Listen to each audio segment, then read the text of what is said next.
केन फुलकी तई थात नया ज्यादा हड़बड़ानी है केन कहा बताई बहनिया आए रहे हमारे औसा थे लेकिन पता नहीं की चला गए हम हेरते ही यही कब से वही मेहरारू बताओ बका बताए मार साहब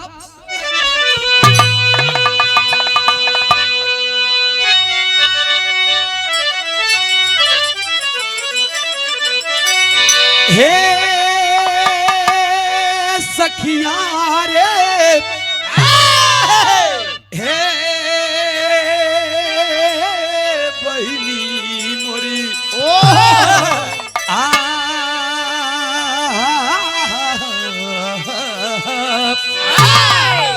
बताए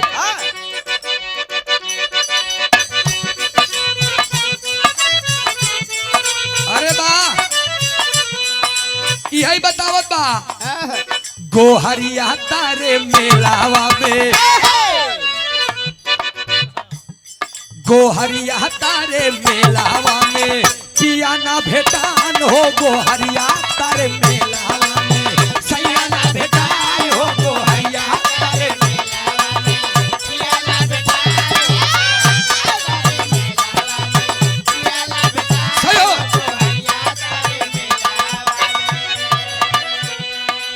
ये गीत जब क्यों गा रहा तब बिरहा जगत का कोई कलाकार नहीं गा रहा था इस गीत को बिरहा जगत के कुंवर कन्हैया कहे जाने वाले बाबू राम कैलाश जी गाए देने के लाइन कैसे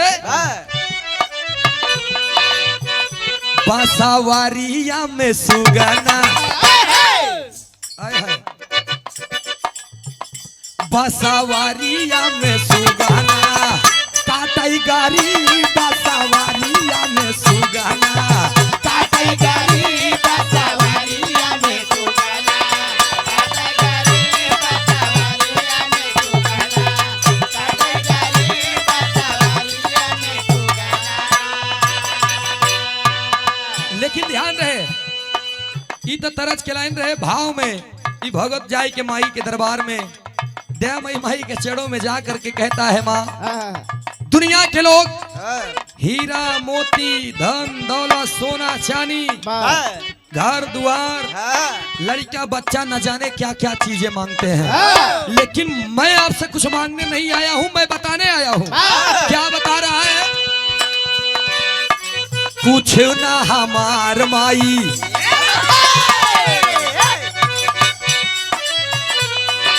कुछ ना हमार माई सब कुछ तो हार बा कुछ ना हमार माई सब कुछ तो हार बा कुछ ना हमार माई सब कुछ तो हार बा सब कुछ तो हार बा कुछ ना हमार माई हमारी नावारी आके क्यों ना पतवार बा हमारी नावारी आके क्यों ना पतवार बा कुछ ना हमार माई सब कुछ तो हार बा कुछ ना हमार माई सब कुछ तो हार बा कुछ ना हमार माई सब कुछ तो हार बा कुछ ना हमार माई सब कुछ तो हार बा कुछ ना हमार माई। माँ मेरे पास जो कुछ भी है ये सब कुछ आपका है माँ अब इसमें आग लगाना है या पानी दे करके सींचना है इस पुष्प वाटिका को आपको हरी भरी करे रखना है मैं ये नहीं कहूंगा कि आप ये कीजिए वो कीजिए नहीं मेरे पास जो कुछ भी है यहाँ तक तो आपने मुझे जन्म दिया है आपके सहारे के बिना ये बच्चा कुछ भी नहीं है आपको मैं आदेशित करूं इतनी मेरी औकात नहीं माँ आप जन्मदायिनी है एक बात और याद रहे दोस्त माँ बाप लाख गलत हो लेकिन लड़कियन के इतनी हिम्मत न हो चाहिए कि उनकर पलट के जवाब दें कौने बात के सच्चाई के बार बार गलत करने पर हर इंसान टूट जाता है ऐसे पहले अंतरे में फिर दास का हाथ बा लइका का हाथ बा का कहे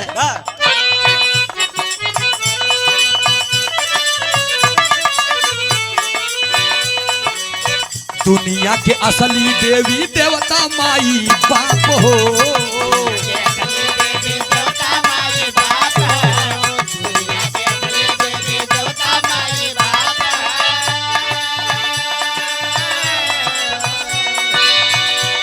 आशीर्वाद मिले चाल के ताप हो, तेरे आशीर्वाद मिले चाल के ताप, तेरे आशीर्वाद मिले चाल के ताप।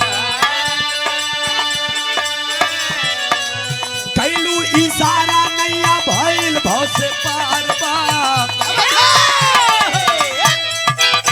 कैलू इशारा नैया भइल भव से पार बा, कुछु ना हमार माई सब कुछ तो हार बा, कुछु ना हमार माई सब कुछ तो हार बा, कुछ ना सब कुछ तो हार बा, कुछ ना हमार माए।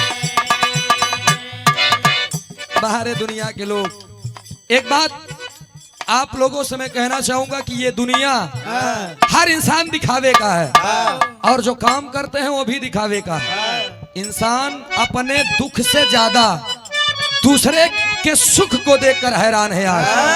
और इतने ना बाबा ही इतना बा कि बगली वाला अगर लई ले बाटे का जानते स्कॉर्पियो तो बगली वाले के देख के अपन लीलार थोड़ी है ओकर नुकसान करे के कोशिश करे, काम करा यही रास्ते में इधर ही जात है ना कांटा या खीला दई दे ताकि रोज पंचर रहे ना।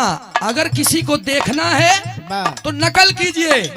उसने स्कॉर्पियो लिया है तो आप भी हिम्मत रखिए, जज्बा रखिए, जुनून पालिए कि आप उससे आगे बढ़ करके फॉर्च्यूनर लें। चलो मत, बराबरी करो। बराबरी तो होए ना, कैसे ना हो जानते हैं, बराबरी ऐसे होए। आज के जनरेशन में इंसान व्यंजन के हिसाब से देवी देवताओं को भी पसंद करने लगे हैं। भैया भैया जैसे केहू के बैगन पसंद बा, केहू के गोभी पसंद बा, केहू के भिंडी पसंद बा, केहू के नेनुआ, केहू के तरोई, केहू के पनीर, केहू चिकन मटन में मस्त बा। वैसे आज के जनरेशन में कोई राम का पुजारी है, कोई श्याम का पुजारी है, कोई आसाराम राम रहीम का पुजारी है। हाँ मतलब पूजा सब किया है।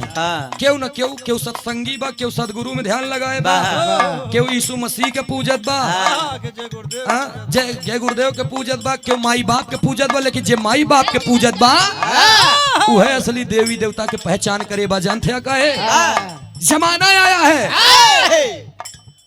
का नाम बेकर सेनहुआ के लोग अगर मैनहा में गए, अभी 3 दिन 4 दिन पहले मैनहा में कार्यक्रम था, 3 दिन पहले, 2 दिन हो, 9 तारीख की है ना, 8 9 तारीख की ना।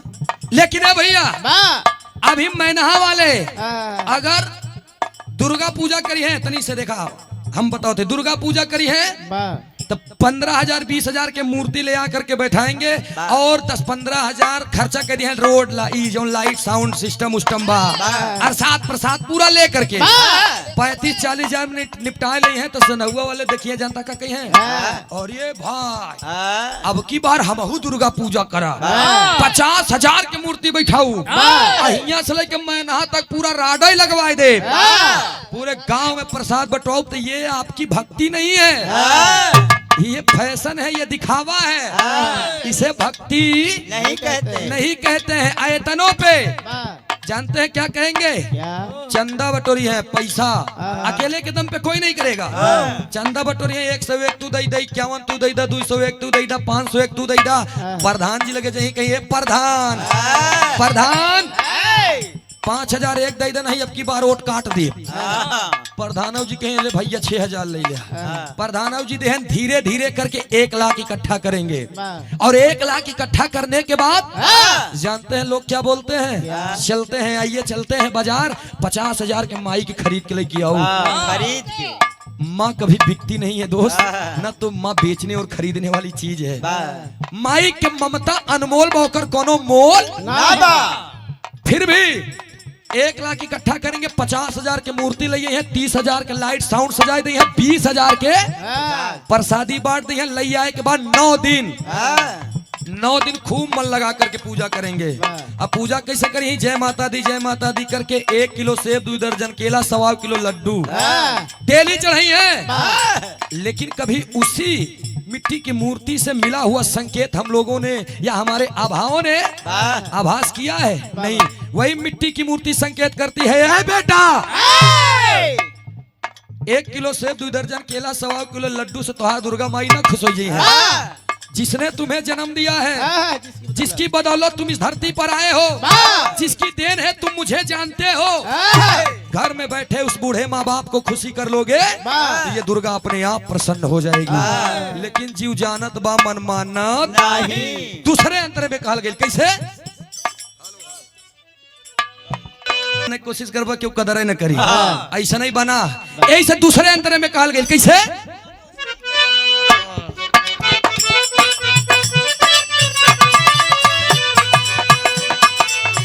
माई बाप के चारण में सुना चारों धाम बा।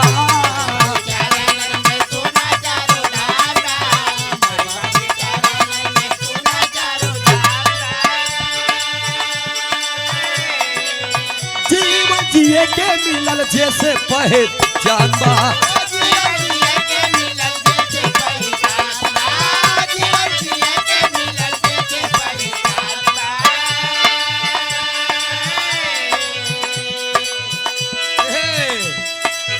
कैलू कृपा द्वारा पर से लयदार बा। कैदा कृपा द्वारा स्वर से लयदार बा। कुछ ना हमार माई सब कुछ तोहार बा। कुछ ना हमार माई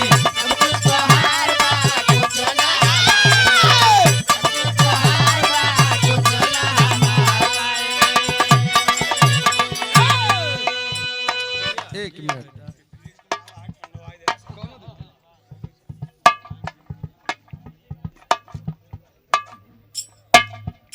4 बीघा हम लोगन के नाम लिख दे, कल 8 बीघा मिले ना माना लिख के देखा सवेरे मिल जाए, गारंटी है 100%।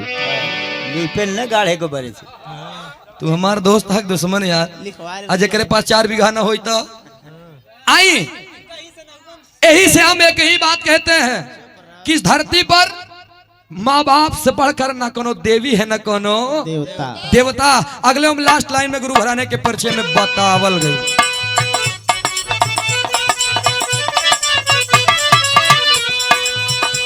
कौन कौन आपके शरणों में गया, पूजन किया, विराह जगत में अपना वर्चस्व कायम किया, हमारे खानदान का नाम रोशन किया और इस दुनिया से अलविदा बोल दिए। परिवार के परिचय बा। भुल्लू रामधार हैदर गुरु राजा राम के।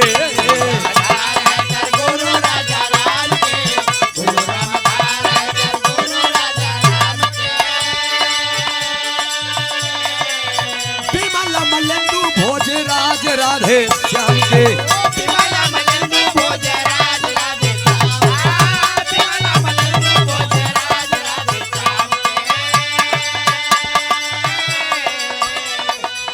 महफिल में नतमस्तक सूरज कुमार बा।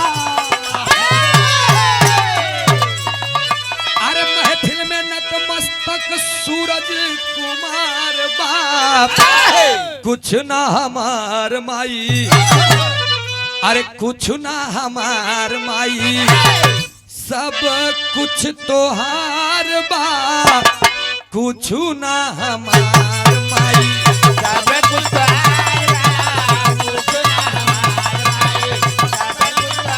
यो यो।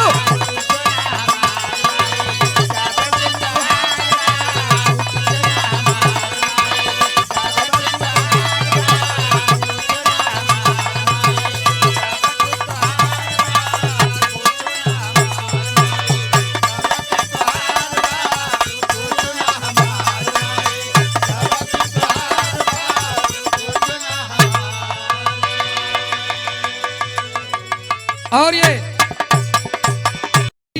और चेयरमैन मुखी लड़ जाबा जितने पैसा बटबा नोट बटबा वर्चस्व कायम रही। लेकिन प्रधानी में हाँ, जितना शीशे मुर्गा बढ़बा उतना वोट मिले। लड़ा है कब सभासदी का जरूरत है भाई। अब भैया माई बाबू के बंदना खत्म भाई। आइए भोजपुरी सॉन्ग तनी से 2 मिनट मूड मिजाज बना ले। आप लोग भोजपुरी की तरफ चलते हैं, खाली 2 मिनट। ओकरे बाद में उपलक्षी के लोग गीत दे देते ही फिर रुचि यादव जी से आप लोग नंबर दीजिएगा। जियो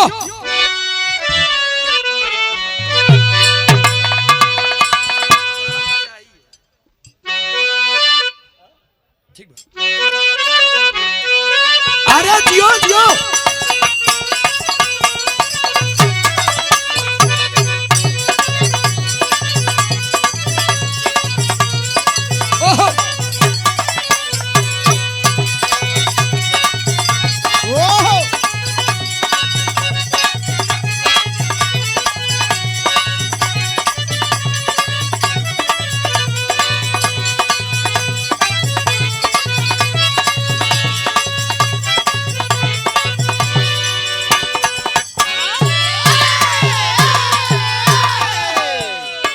कोनो लड़की के हाँ, गवना भइले 3 साल हो गेल रहे। यही कटवही में ओकरे सासू के तबीयत खराब हो गई। और जब सासू के तबीयत खराब होगी तो मजबूरन लड़के को बोलना पड़ा लड़की से। और ये बड़ा ही शानदार यूट्यूब हम नाम कहे नहीं लेते, यही बड़े कि तू लोग 150 देवा तो हम नाम ले लिया। ठीक बा, बहुत बहुत धन्यवाद, आशीर्वाद की चाबा। कहे कैसे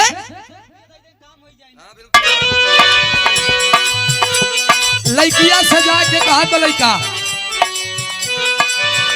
मोरी धनिया हो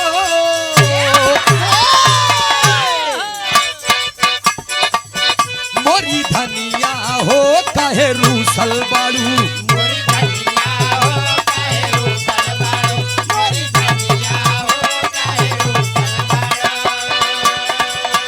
चला खेतावा में कहे सूतल बाड़ू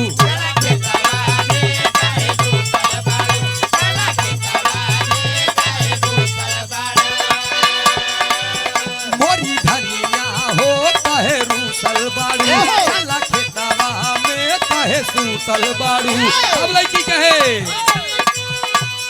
वादा तारा की हमसे काटानी कराई बाता बनारस घुमई बा राजा जी।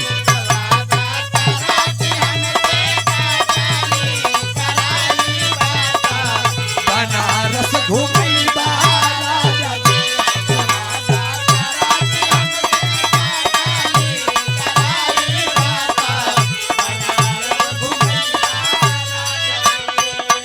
जलेबिया गरम गरम आटा चौड़ी खियाई बातू लस्सी पियई बा राजा जी।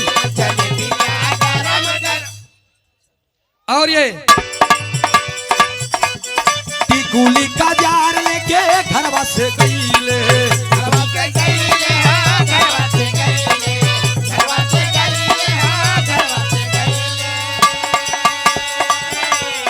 बढ़ी गईल दूरावा की रहिया भूलैले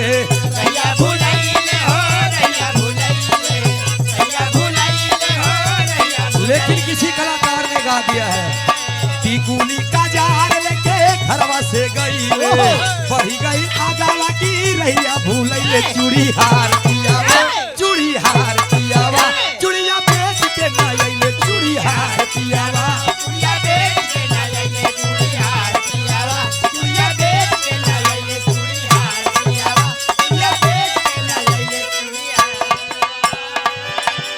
हिले के पलंगिया ता रोज हिलाता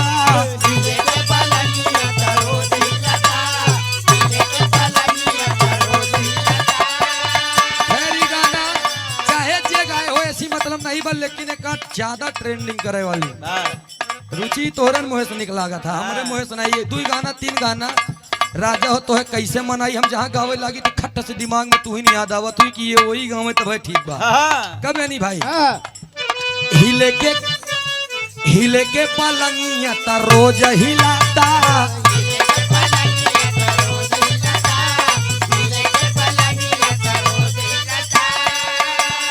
लेकिन यू भतार में न मजा मिलता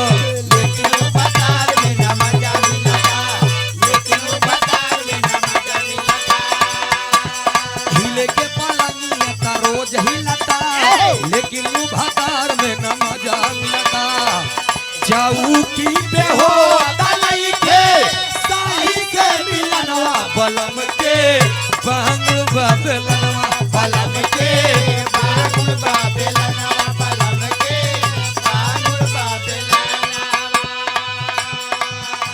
बलम के बांग बदलनवा राजा के डेढ़ बदलनवा कन्या के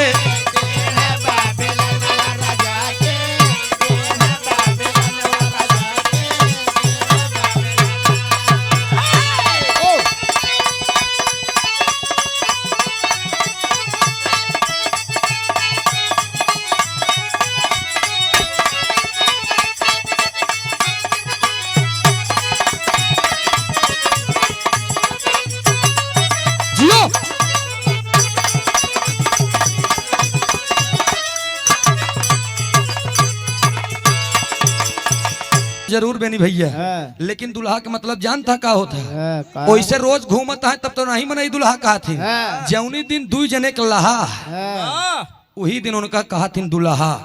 जाना बेनी भैया, आई हो। ऐसे आवा तनी से एक छोट के लोग गीत 5 मिनट के, ओकरे बाद में हम रुचि यादव जी के नंबर देते।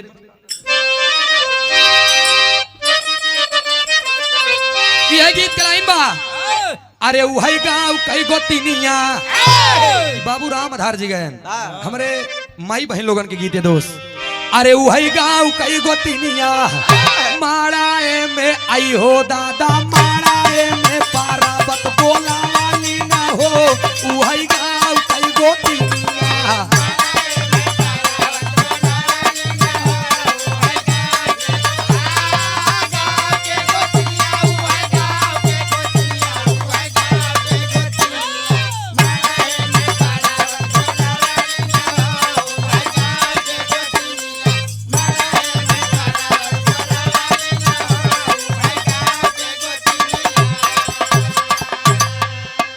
सीता माई करत हिरका कहल गिन मार साहब हिलाओ। अरे ब्याह कैले प्रभु रघुराई हो, सीता मांगई मुँह देखाई, सीता मांगई मुँह देखाई।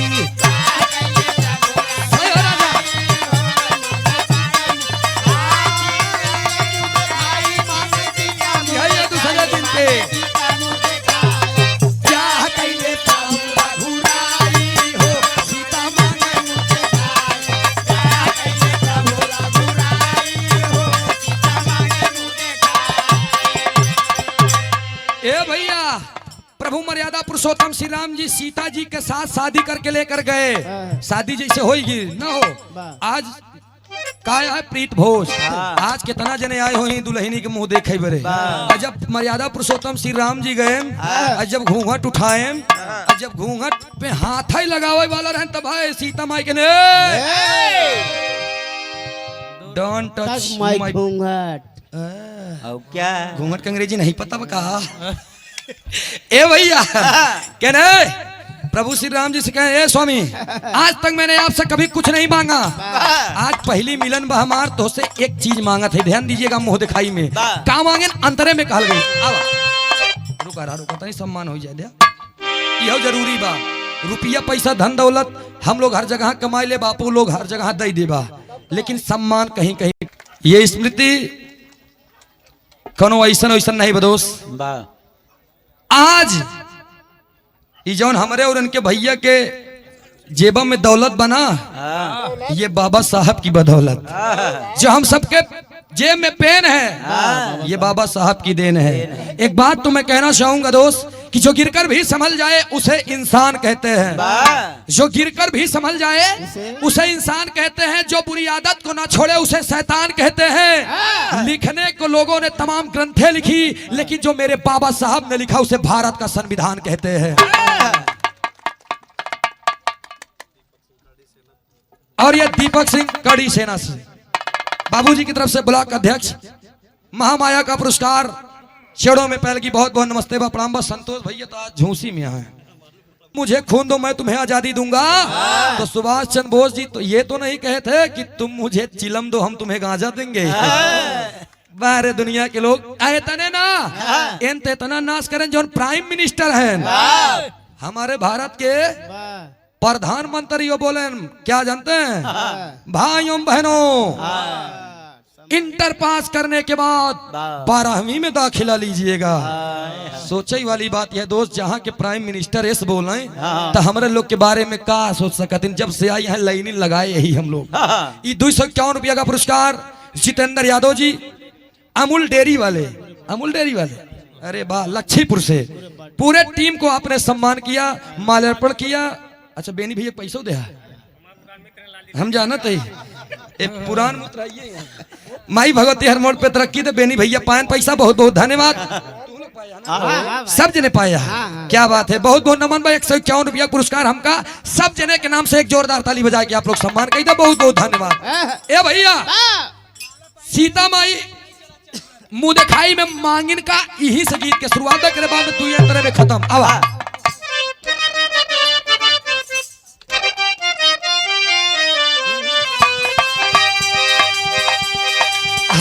के लिए आवा स्वामी जाके एगो फूल हो हमके लिए आवा स्वामी जाके एगो फूल हमके लिए आवा स्वामी जाके एगो फूल शीश झुकावे के जे करे नाही भूल हो शीश झुकावे के जे करे नाही भूल शीश झुकावे के जे करे नाही भूल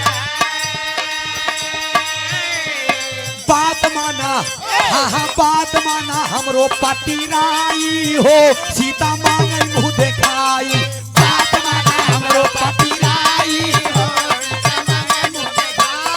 मांगे मुँह देखाई सीता मांगे मुँह देखाई सीता मांगे सही हो राजा क्या बात है बात माना हमरा जिया जिया सीता मांगे मुँह देखाई बात माना हमरा पतिराई हो सीता मांगे मुँह देखाई